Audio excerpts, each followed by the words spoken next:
Okay, ladies and gentlemen, tonight is Tuesday, November 20th, 2012. This is the Toronto Debating Society, and we'll be debating tonight the motion, Society Benefits from Safe Injection Facilities for Addicts. Now, I will point out that this is a beginner's debate.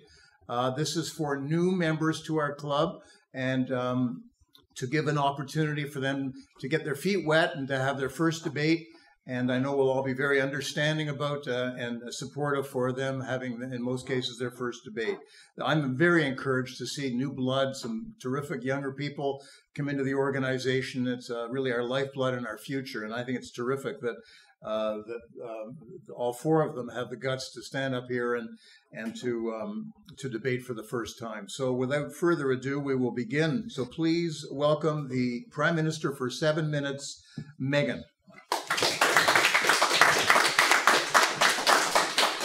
Thank you, Mr. Speaker, and good evening, ladies and gentlemen. And I'd like you to think for a second of past initiatives aimed at fighting drug problems. Common things like the war on drugs and just say no.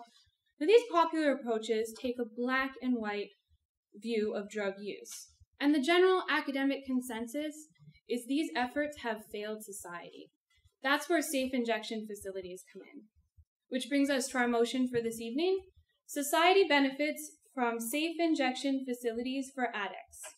Now, the government defines society as the city the facility is in, benefits as social and economic improvements, and safe injection facilities as places where drug addicts can inject pre-obtained illicit drugs under the supervision of healthcare staff. Now, safe injection facilities started in Europe in the 80s and have since branched out to Australia and the one location in North America in Vancouver called Insight. The illicit drug use at Insight is legal in Canada because the Supreme Court has ruled that in this case, an individual's constitutional right to life, liberty, and security of the person takes precedent over the federal government's right to control illegal substances. This is done cost-effectively, of course, as Insight spends less than $3 million a year, and a study at Simon Fraser University found that for every dollar spent at Insight, $4 of taxpayer money is saved. That being said, the government will show that safe injection facilities do benefit society through decreased rates of addiction, decreased rates of disease, and decreased criminal activity. Now, I'm going to focus a little more on the social aspects of these benefits, and my colleague will elaborate on the economic benefits a little bit later. Now, by connecting with addicts, to start off, for the government's first argument, safe injection facilities decrease rates of addiction. Now, by connecting with addicts currently using, safe injection facilities reach people with addictions who might otherwise not get help, as over half of its clients are homeless, in shelter, or have significant mental health problems. At safe injection facilities, you don't have to make a commitment to detox in order to have full access to healthcare workers and peer support workers who offer treatment, employment, housing, food, wound care, and more. The philosophy is, if you're currently using, we want to be there. We want to make sure that you're using as safe as possible. If you overdose, we definitely want to be there. As Health Canada reports, about 1,500 overdoses have occurred at Insight since it first opened, and not a single death. By reaching people in their present condition and working with their current commitment level, safe injection facility workers are able to form that trusting bond with clients that help to facilitate the next steps in treatment, such as Insight's detox and treatment programs located directly above their safer injection facility, ready to immediately take a safe injection facility client as soon as they're ready. And those floors are being used. In 2006, New England Journal of Medicine found that safe injection facilities lead to an increase in detox and treatment programs. Furthermore, people who start off at safer injection facilities are more successful in detox. To sum it all up, safe injection facilities are not an alternative to drug rehab, but a part of it. They're an extension. They essentially take that ladder of recovery and add another rung to help reach people who would otherwise be missed. which leads us to the government's second argument: safe injection facilities decrease rates of disease. The safe injection facilities deliver injection education and facilitate clean, supervised injection drug use with clean needles, syringes, swabs, and safe needle disposal, resulting in reduced needle sharing and increased safer injection behaviors, as documented by the Journal of Public Health as well as The Lancet. These actions help reduce bloodborne illnesses like hepatitis and HIV. And Insight itself even offers a test that can tell clients in just 1 minute if they may be HIV positive. Now, this is significant, as the Canadian AIDS Society reports that over half of all new HIV cases result from injection drug use alone. And these cases are on the rise. According to the Canadian AIDS Society, the solution is clear. Harm reduction methods, including safer injection facilities, are what's needed. These facts also hit close to home, as the Canadian press reports that Toronto's HIV rates alone are higher than ever, with 1 in 120 adults living with HIV. But safe injection facilities don't stop at battling bloodborne illnesses. In 2006, when Vancouver endured a pneumonia outbreak, Health Canada documented Insight's hard work immunizing drug users and proving their effectiveness against airborne illnesses as well as blood transmitted. Which brings us to the government's third and final argument: safe injection facilities decrease criminal activity. First of all, what about fears of safe injection facilities drawing drug behavior to the host city? Not so. Articles in the Journal of Prevention and Policy and the Journal of Public Health showed no increase in drug users or drug-related crimes near safer injection facilities. Likewise, in 2007, the Canadian Medical Association showed that safe injection facilities actually decrease public disorder, which includes things like public drug use and injection debris. More recently, the Journal of Social Science and Medicine found that safe injection facilities also lead to reductions in crimes against women. And these crime reduction patterns are consistent around the world. For example, Sydney, Australia saw fewer robberies and vandalism near their safe injection facility from 2001 to 2002. 2001 to 2010, a bit of a larger range. Therefore, by supporting the motion, you're supporting reductions in addiction, disease, and criminal activity. Thank you.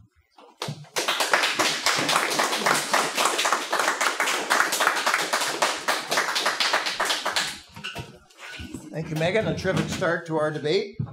So now we will turn the podium over to the leader of the opposition, George, for his 7-minute talk. George?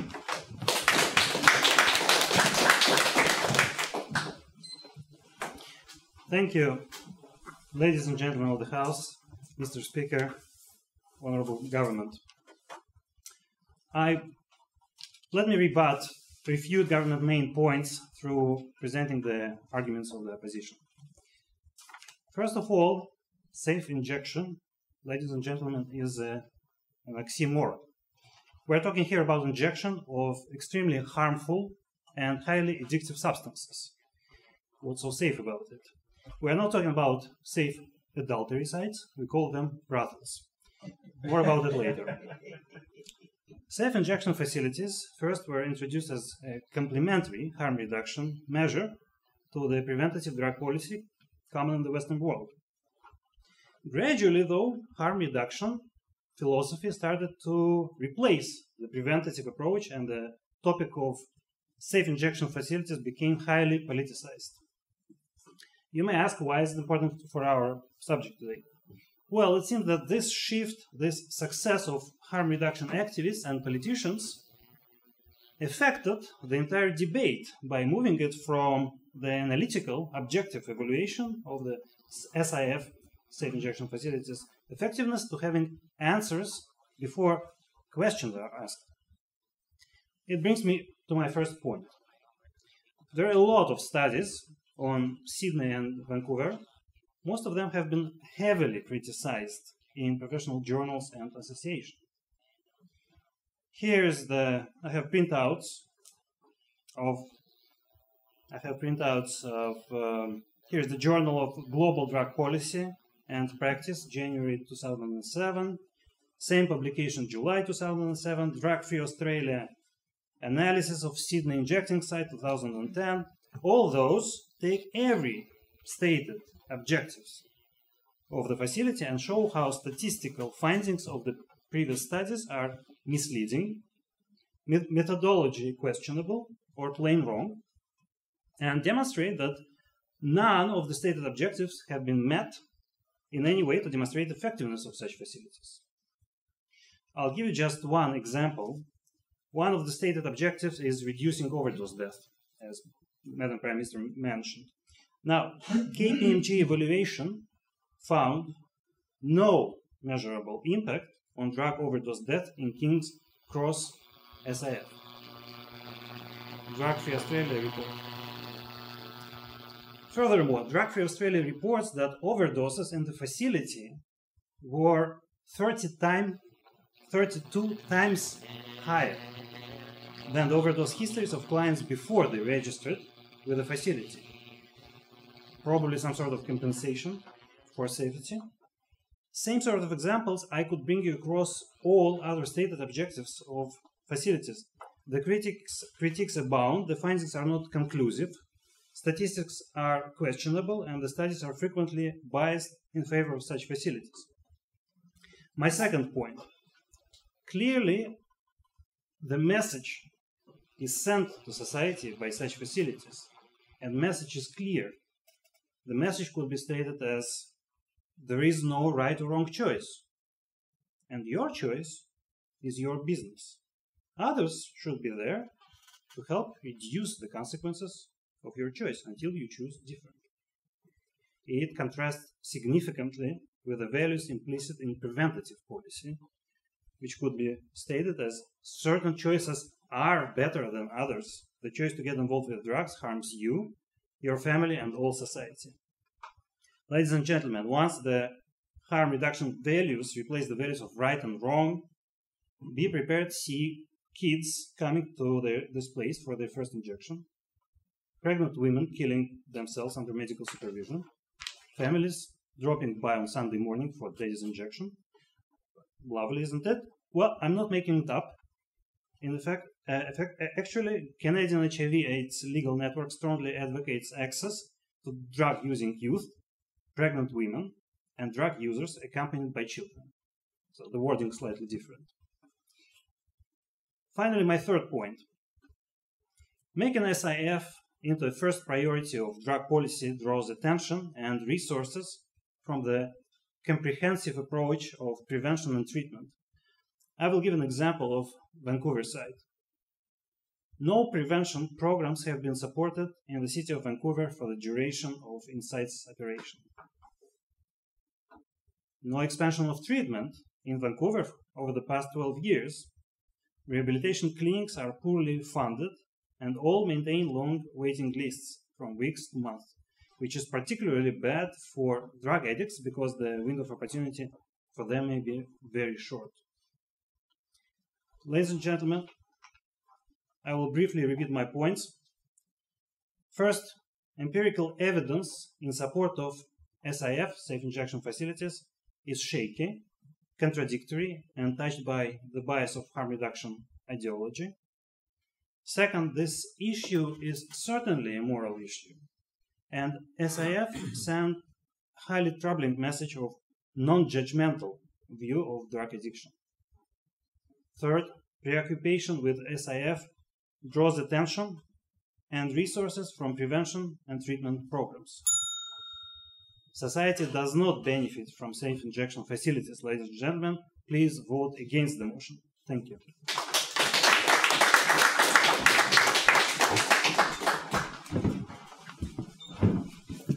Well, we do have a debate tonight.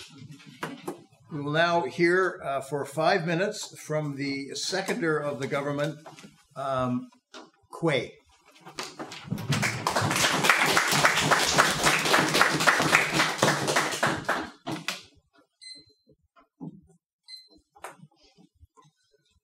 Good evening, everyone. I'd like to thank the opposition for their input to this debate.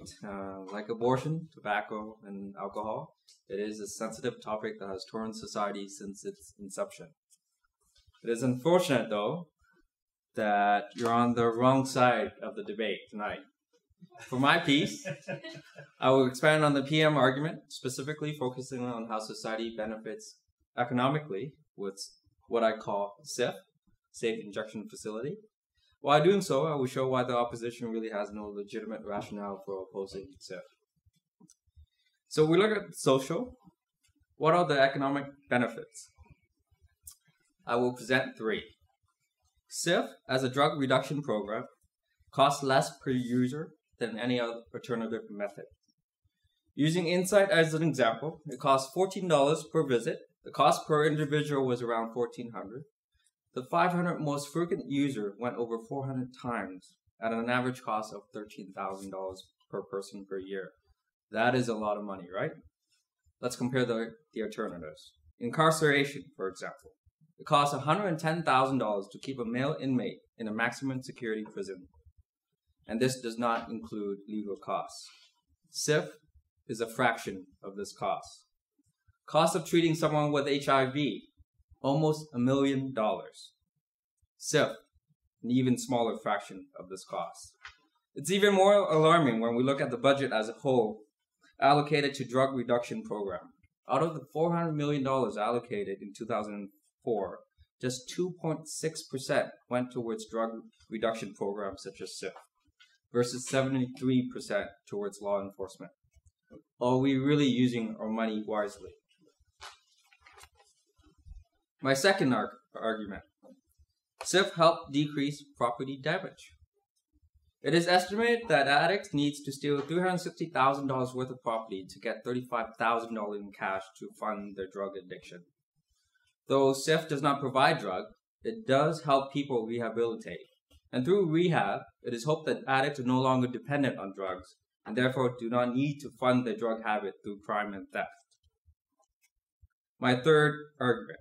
SIF saves lives. This is the ultimate cause. Death through HIV and overdose is entirely preventable. And as the PM has mentioned, the fact that Insight has never had a death due to overdose proves that it is working. The economic benefit of saving a life is just endless. Now, we're not saying that SIF should be a standalone solution. It is one prong to a multi-prong approach to fighting drugs. Now, SIF might not work for everyone, but so long as that it works for some, it shows that it works. Now, I'd like to thank the opposition for bringing up a couple of key points in their argument. Thank you for raising the topic of the quality of research. It is definitely up for debate. And what that shows is that there needs to be more funding for more research. And the people you cited that use SIF, those are the people that are most at risk and therefore should be using SIF.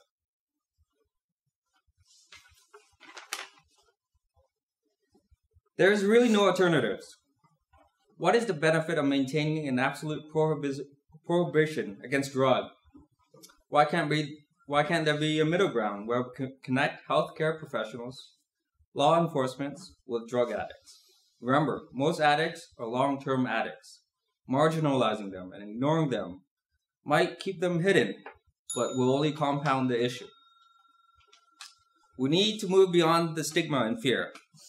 That addict is really someone's child, father, mother, and sibling.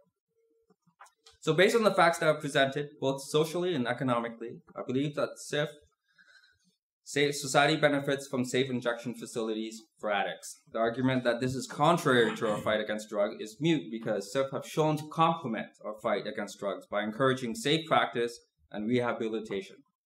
Thank you very much.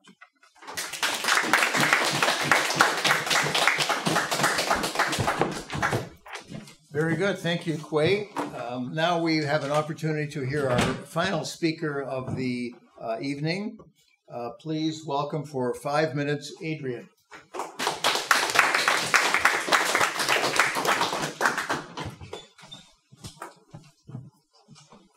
Thank you, Mr. Speaker. Good evening, ladies and gentlemen. As you're aware, the topic for tonight is Society Benefits from Safe Injection Facilities for Addicts. I strongly encourage you to vote against the motion. My colleague has presented some arguments on why it is wrong morally, and I will expand on it. I will first present some rebuttals, and then I'll introduce 3 arguments.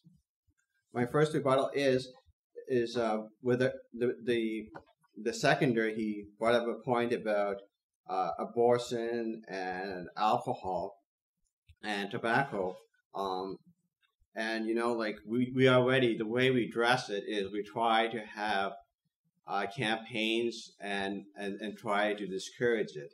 We don't use safe injection facilities or safe facilities for them. That we do try to do it that way. My second point is about the second rebuttal is the cost of SIF and how it's used, because the money that is allocated towards these facilities could instead of having drug injections where people can go and get it, they could be used for policing, or they could be used for promoting, advertising, and promoting that the drugs not be used. He also brought up the point about saving lives. Well, how does having these drugs really save lives? Like there are many people who are going to suffer from it anyway. That's not a way of saving lives. Okay, now I'll introduce some new arguments. My first argument is that it emphasizes harm reduction instead of harm elimination. Harm reduction means that there will be less harm to drug addicts if they make use of safe injection facilities. Harm elimination is when there's no harm at all to drug addicts. This is a more desirable goal and can be achieved by eliminating drugs and the harm that is associated with it instead of reducing it. My second argument is that it creates a negative image for the city where the facility is located. The Prime Minister only defines society as the city in which the facility is located. But does it really benefit a city for having a safe injection facility? How will it affect the image of the city? The city will have a negative image as a haven for drug use. Who wants to live in a city or visit a city that allows drugs? My third argument is that it could eventually lead to the legalization of other drugs and prostitution. If we allow safe injection facilities, what is next? This could lead to the legalization of other drugs. It will lead us down a slippery slope to where all drugs are allowed and create a drug haven. If we allow safe injection facilities, there will be more urgency to allow the legalization of prostitution. They'll argue that it'll protect the prostitutes from being harmed instead of eliminating prostitution altogether. Ladies and gentlemen, you have heard my rebuttals and my arguments. This is a serious matter that has to be put to an end. This concludes my statement. Please vote against the motion.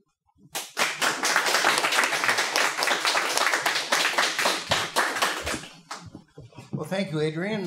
For those of you listening at home, I just want to remind you, because I know I said this at the beginning, but this is a beginner's debate, first time debate for most of these people. And I have to remind you, because if you, I'm sure, having watched the quality of the debate so far, you would be surprised to be reminded that these are beginners. So congratulations to both sides. But the debate is not over. We are now going to hear the summaries from both sides. And for the leader of the opposition, please welcome once again, George, sorry.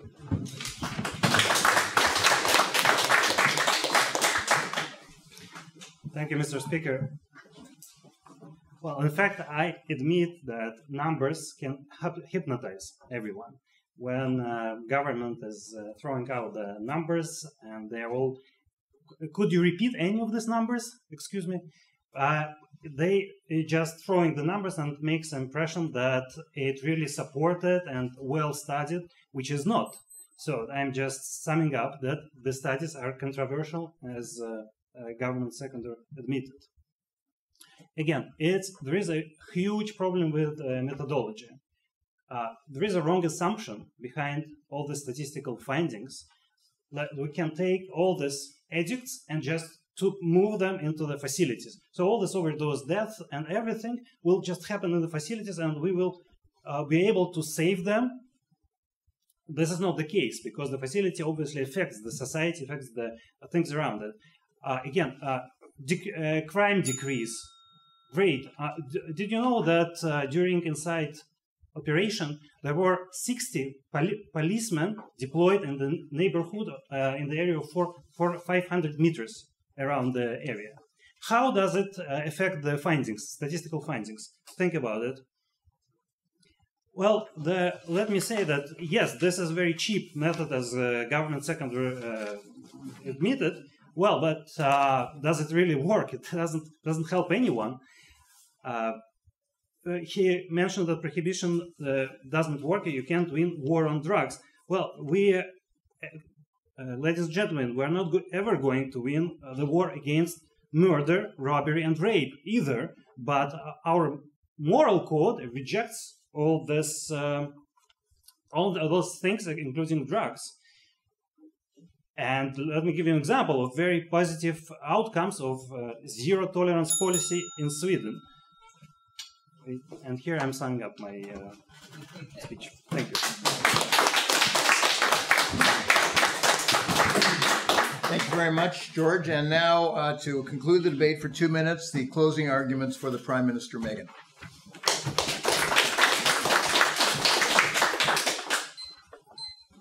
Thank you, Mr. Speaker. I'd like to remind the House that this is not about whether safe injection facilities sound nice or whether or not the opposition can understand the logic of them, but whether or not they benefit society. Do they work? And if you look at the research, if you look at all the evidence and actual journals, not just controversial independent individuals like Drug Free Australia that the opposition keeps mentioning that seem to have their own philosophical opinions to treating drug use.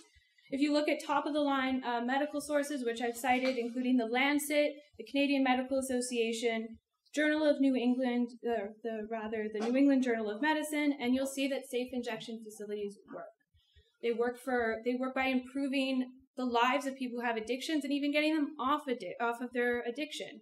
They work by improving the city around this where the safe injection facility is located. You have decreased crime. These are actual facts that if you look up in journals, especially if you look at all of the journals, not just, select cherry picking. So in conclusion, the government has shown that safe injection facilities prove their successfulness by first of all decreasing addiction rates. This is done by reaching addicts on the field so they live longer, are healthier, and have greater chances of recovery. In addition, as my colleague has stated, treating addicts in safe injection facilities is more cost-effective than treating them in the prison system. Second of all, safe injection facilities decrease disease rates by identifying and treating drug users with contagious illnesses.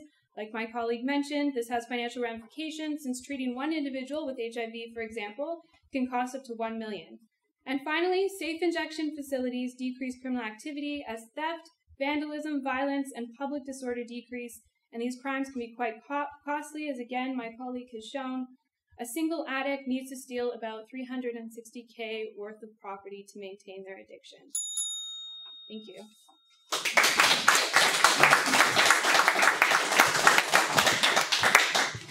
Ladies and gentlemen, for those of you watching at home, and for those of you here tonight, please welcome the adjudicator, Gerry.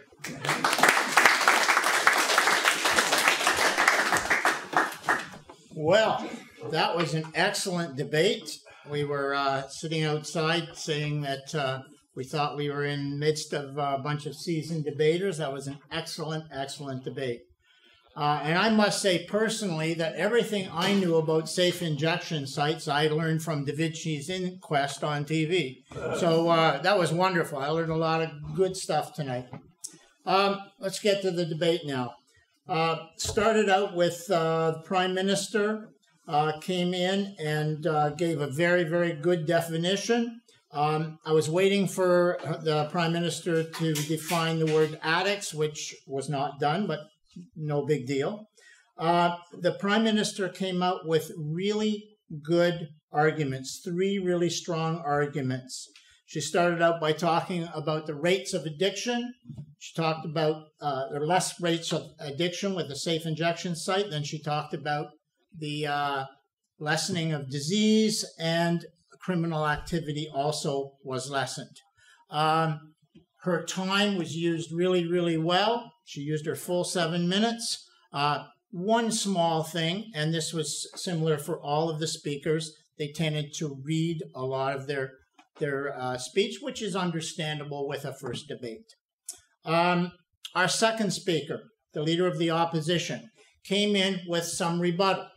Now, the one thing I would say is that the rebuttal and the argument seem to be a little bit mixed together, which again is understandable, but a very, very good, some good strong points. He talked about criticism in journals, the fact that a lot of the figures in many of the journals that he cited were against the effectiveness of the safe injection site. He then brought up what I thought was his biggest point, which was that this is really a moral issue. Is it right for the government or anybody to assume that it's okay to do some drugs by setting up a safe injection site? It's a moral issue, and it should not be something that is condoned by society. That's what I got from it anyway. Finally, he said that if you set up the safe injection site, that's taking resources away from where they should be, which is trying to prevent drug addiction and not condone it. Again, his time was a little bit short. He could have perhaps had another 45 seconds or to a minute to reinforce some of his ideas. The member of the government came up with the economic portfolio of the government, and he talked about the cost per user, which was very clearly given to us. Talked about property damage, the lesson property damage, and finally, the big one, I thought, saving lives. If there is a reason for setting up a safe injection site, that certainly sounds like cost, property damage, lives, very, very effective. The member of the opposition came up and offered a couple of points of rebuttal. I didn't write them down, but what they were, but 2 good points of rebuttal. And then he said, harm reduction is better than condoning the use of drugs for addicts. So harm reduction is what the government should be looking at, not what they're doing. Also, we mentioned that a safe injection site in Vancouver or Australia or Europe or wherever in a city is not really the image that a city wants to portray. So very effective with that. And then he said something I can't read. Sorry. He had another good strong point, which I wrote down, but I can't read it. One of the, the use of time was not as effective as some of the people could have done. They could have used their time. Oh, one thing I wanted to mention. When you hear the double bell, remember, and this was 2 or 3 people, they immediately say, oh, I better sit down. But it is okay to finish your statement and to thank the audience and thank the speaker and ask people to support your side. It's okay to do that. You can take 15, 20 seconds, 10 seconds, whatever it takes. You don't have to immediately stop and sit down. In the summations, the Leader of the Opposition came up and brought up the idea of numbers. He questioned the numbers that the government was throwing out, saying it's easy to throw numbers out and, you just get overwhelmed by them and say, oh, wow, that must be really good. But what the numbers, you can make numbers do anything you want, I think is what he was saying. He also questioned, again, the methodology. He disagreed. He said the journals disagreed with the methodology that is being used at some of the sites, including the Vancouver site. Finally, the Prime Minister, one thing. I believe the Leader of the Opposition brought up some new information in his summary, something which isn't supposed to be done, but you're not to know that, perhaps. Finally, the Prime Minister got up and nailed down the debate for the government. She came up again and right from the get-go said, remember, this is about benefiting society. She reminded us of what the debate was supposed to be about. Yes. And I've run out of time. She went over the medical evidence, the lives that are saved, the city that is in better shape, cost effectiveness, less illness, less criminal activity, and Megan, the Leader of the government, was the best debater, and the government won the debate by a score of 62 to 54. It was an excellent debate, ladies and gentlemen. Congratulations.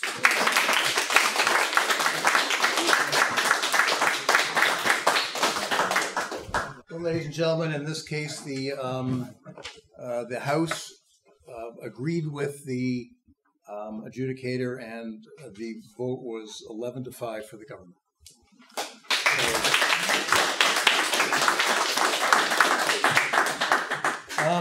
One of the trophies was broken, and I was entrusted to take it home, and I'm very, very pleased to tell you that I was able to more or less fix it with a glue gun. The other side of the story is that I forgot to bring it here tonight. But we do have one, and why don't we give the gavel just for the photograph and the time? Why don't we just go all out tonight? So this is for. First thing, this is for the government for winning the debate. Stay in the frame. I'm sorry? Stay in the frame. Stay in the frame.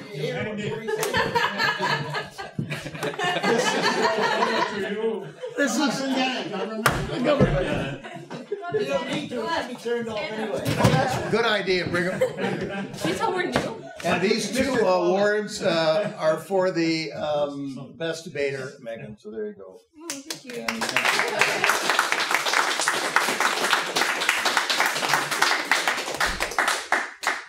There you go. Okay, we need these back. Thank you very much. Back into the Can you, Michael, can you let them have the trophy for just one more second? Oh, yeah, sure. One again. Okay, there you go. Why does it say best curler on it? Best curler. North Toronto Arena, best curling. 1938. Wow. Yeah.